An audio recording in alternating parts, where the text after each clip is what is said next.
Stop being dramatic, Anna. Marcus is just trying to discipline you. My mother's words echoed in my ears as I lay on the cold hospital bed, waiting for the X-ray technician. The searing pain in my leg competed with the throbbing in my chest, where Marcus had shoved me against the stair railing just hours earlier. My name is Anna Mitchell, and at 17, I'd become an expert at making excuses for my injuries. The bruises were from soccer practice. The sprained wrist? I fell off my bike. The cut above my eyebrow? I walked into a door. But this time was different. This time, Marcus had gone too far.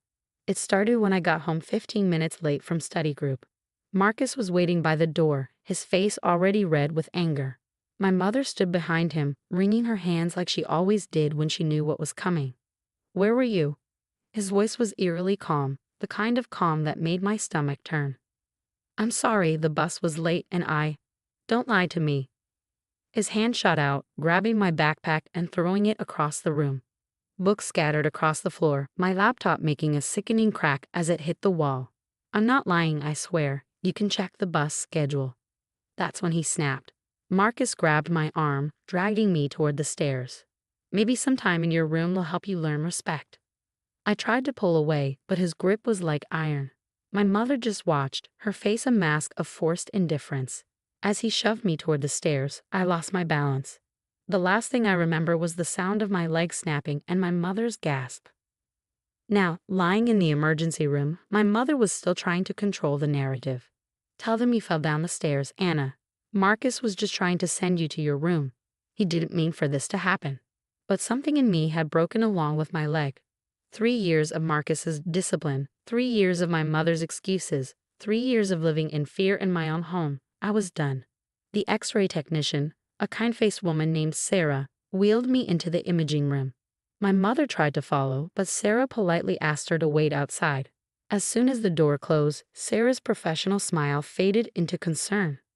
"Honey, I need you to hold very still while I take these images," she said, positioning my leg carefully. "But I want you to know that you're safe here. Whatever you need to tell me, I'm listening." I bit my lip, tears welling up in my eyes. Years of keeping secrets pressed against my throat, threatening to spill out. Sarah worked quietly, taking multiple angles of my leg. Each movement sent waves of pain through my body, but I remained still. "These old injuries," Sarah said softly, looking at the initial images. "They tell a story, don't they?" I couldn't hold back anymore. "He said he was teaching me discipline," I whispered, my voice breaking. "Mom says he's just strict, that all stepfathers are like this." "But—" Sarah's hand found mine, squeezing gently. "No, sweetheart. Not all stepfathers break their children's bones." She showed me the X-ray screen, pointing to shadows that indicated healed fractures. "See these? They're not from falls or accidents. These are defensive injuries. Your body has been keeping a record of everything he's done to you." For the first time, I saw physical proof of what I'd endured. The evidence was there, written in my bones, impossible to dismiss or explain away. Sarah reached for the phone on the wall, her expression determined. "I'm legally required to report this," she said. "But more than that, I want to help you. Will you let me?" I looked at the X-ray screen again, at the story my bones were telling. Then I thought about Marcus waiting outside, probably already crafting his next excuse. About my mother, ready to defend him yet again. About the years of pain and fear that would continue if I stayed silent. "Yes," I said, my voice stronger than I expected. "Please help me." Sarah nodded, dialing a number I would later learn was for both the police and Child Protective Services. As she spoke quietly into the phone, I closed my eyes, exhausted but somehow lighter. For the first time in 3 years, I felt a glimmer of hope.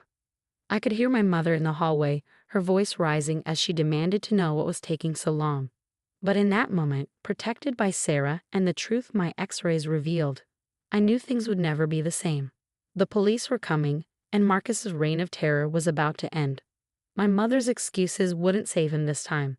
The evidence was right there, captured in black and white, impossible to deny or explain away. The next few hours passed in a blur. 2 police officers arrived, their faces grim as they reviewed my X-rays with Sarah.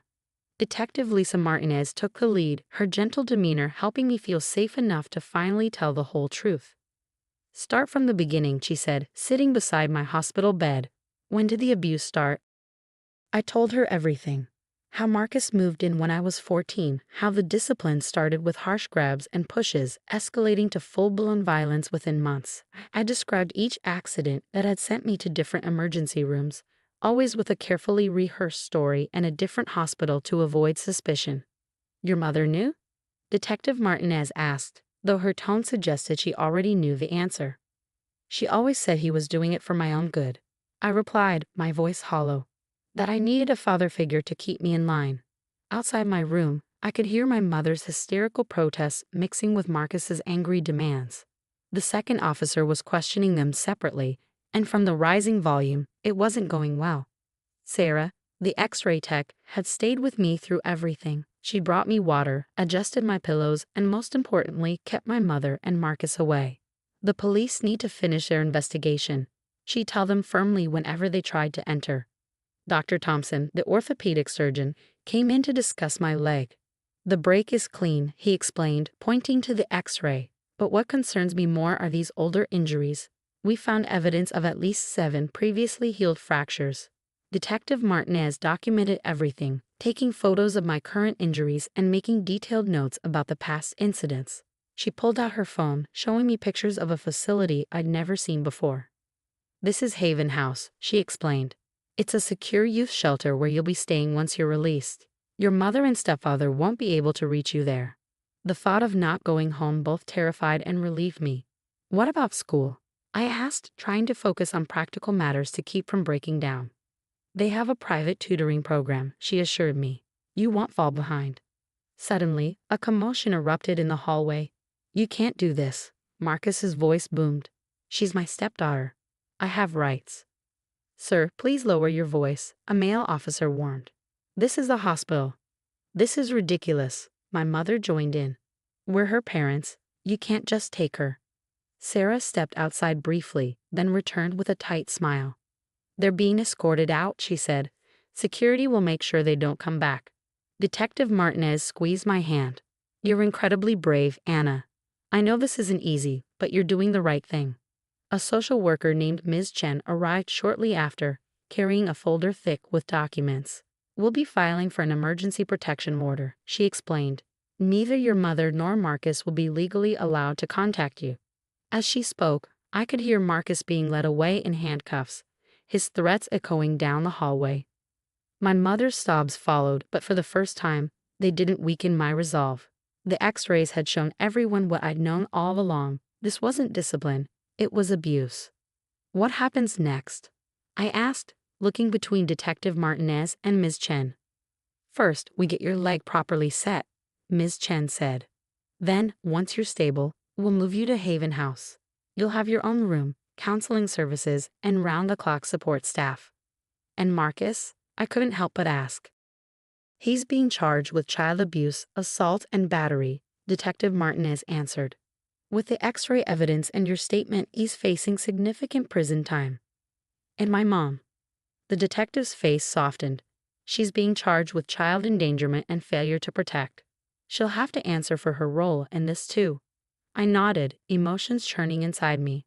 Part of me still loved my mother, still wished she had chosen to protect me instead of Marcus. But the bigger part knew this was necessary.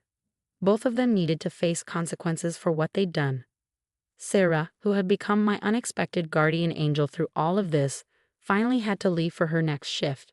You're going to be okay, she whispered, hugging me carefully. Sometimes the bravest thing we can do is tell the truth. As the day turned to evening, I lay in my hospital bed, my leg now properly set in a cast.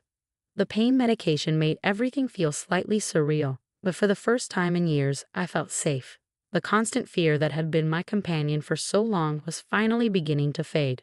Detective Martinez had left her card on my bedside table, along with a promise to check on me regularly. Ms. Chen was arranging my transfer to Haven House, and Dr. Thompson had assured me I would make a full recovery.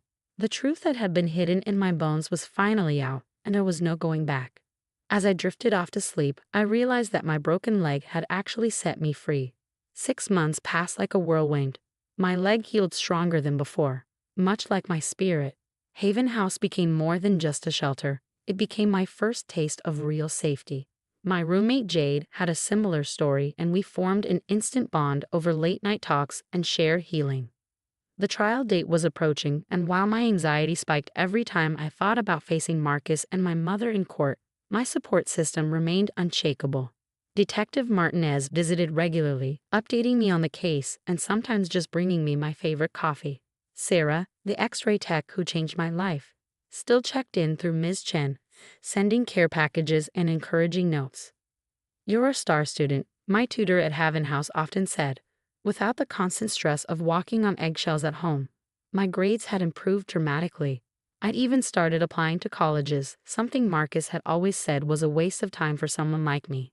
The day of the trial arrived with a crisp autumn chill. I wore a blue blazer borrowed from Haven House's clothing program, my hands steady as I walked into the courthouse with Ms. Chen by my side. Detective Martinez met us at the entrance, her presence reassuring. "Remember," she said, "just tell the truth. Your X-rays already tell the story, you're just giving it a voice." The courtroom felt smaller than I'd imagined. Marcus sat with his lawyer, trying to maintain his strict but caring stepfather facade. My mother was separated from him, looking pale and drawn. Neither of them would meet my eyes. Sarah was there too, ready to testify about the X-rays that had broken the cycle of abuse. She gave me a warm smile as I passed, helping calm my nerves as I took the stand. For 2 hours, I testified about every accident, every lesson, every time my mother chose Marcus over my safety. My voice remained strong, even as I described the final incident that broke my leg. The prosecutor displayed my X-rays on a large screen, each healed fracture a testament to what I'd endured. "And what did your mother say when you told her about the abuse?" the prosecutor asked. "She said Marcus was just being strict," I replied, my voice clear. "That I needed discipline, and I should be grateful he cared enough to correct my behavior." Marcus's lawyer tried to paint him as a concerned stepfather dealing with a rebellious teenager, but the medical evidence was irrefutable. Dr. Thompson's testimony about the pattern of injuries left no room for doubt. When the verdict came, it felt like everyone in the courtroom held their breath. Marcus was found guilty on all counts, sentenced to 15 years in prison. My mother received 5 years for child endangerment with mandatory counseling. As they led Marcus away, he finally looked at me, his face contorted with rage. But this time, his anger couldn't touch me. I was no longer the frightened girl who believed she deserved his discipline. Outside the courthouse, surrounded by my support team, I finally let the tears fall, not from fear or pain, but from relief. Sarah hugged me tightly, whispering, "You did it, honey. You're free." Detective Martinez had a surprise for me. She'd been in contact with several organizations that supported abuse survivors, and they'd arranged a full scholarship for my college education. "Your future is yours now," she said, handing me the acceptance letter. Back at Heaven House that evening, we had a small celebration. Jade had baked a cake, decorating it with the words "Victory" in wobbly blue frosting. Ms. Chen presented me with a journal, its cover embossed with a phoenix. "For your new beginning," she said. "Sometimes the strongest people come from the hardest battles." As I packed for college a few months later, I found the X-rays Sarah had given me copies of. Looking at them now, I saw more than just evidence of abuse. I saw the moment everything changed, the day someone finally saw the truth and stood up for me. I'm now studying to become a radiologic technologist. Sometimes people ask why I chose this field, and I tell them about Sarah, about how one person's willingness to look deeper and speak up can save a life. I want to be that person for someone else. My leg healed with barely a scar, but I keep those X-rays as a reminder, not of the pain I endured, but of the strength I found. They remind me that the truth, like broken bones, can hurt as it heals, but it makes us stronger in the end. Last week, I received a letter from my mother in prison. She's finally attending therapy, finally acknowledging her role in what happened. I'm not ready to forgive her yet, but for the first time, I'm focusing on my own healing rather than managing everyone else's feelings. As I walk across campus to my classes, my steps are steady and sure. The scared girl who once thought she deserved abuse has been replaced by a young woman who knows her worth. My bones tell a story now, not of breaking, but of healing, of triumph, and of the strength that comes from finally speaking the truth.